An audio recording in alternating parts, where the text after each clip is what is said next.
দীর্ঘায়িত করতে চাই না। এই আলোচনা সবার পর সবাই সুশৃঙ্খলভাবে মিছিল করে আমাদের বিজয়ী সদস্য বদরবম আলম সহ আপনারা মহাদেব বাজার পর্যন্ত চলে যাবেন, এখানে গিয়ে তার পরিসমাপ্তি ঘটবে।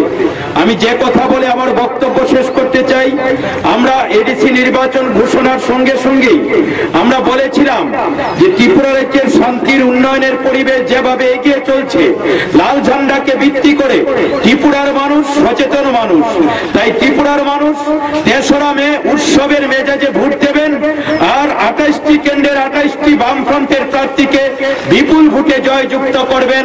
এটা আমরা নিশ্চিত, এটা আমাদের ত্রিপুরার নির্বাচক মন্ডলীর প্রতি আমাদের বামফ্রন্টের পক্ষ থেকে আস্থা বিশ্বাস আছে।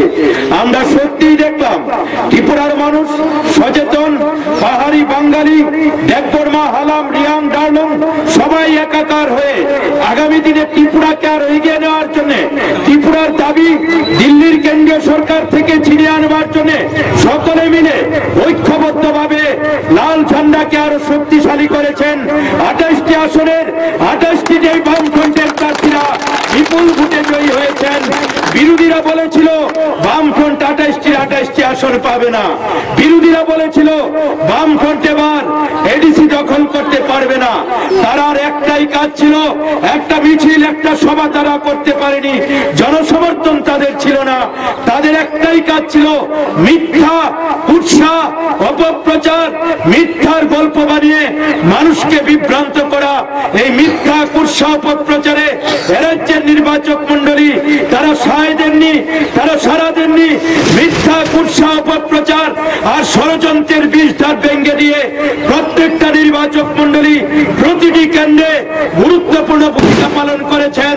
তাই ২৮টিতেই বামফ্রন্টের বিপুল জয় হয়েছে, বিরোধীদের জামানত জব্দ হয়েছে।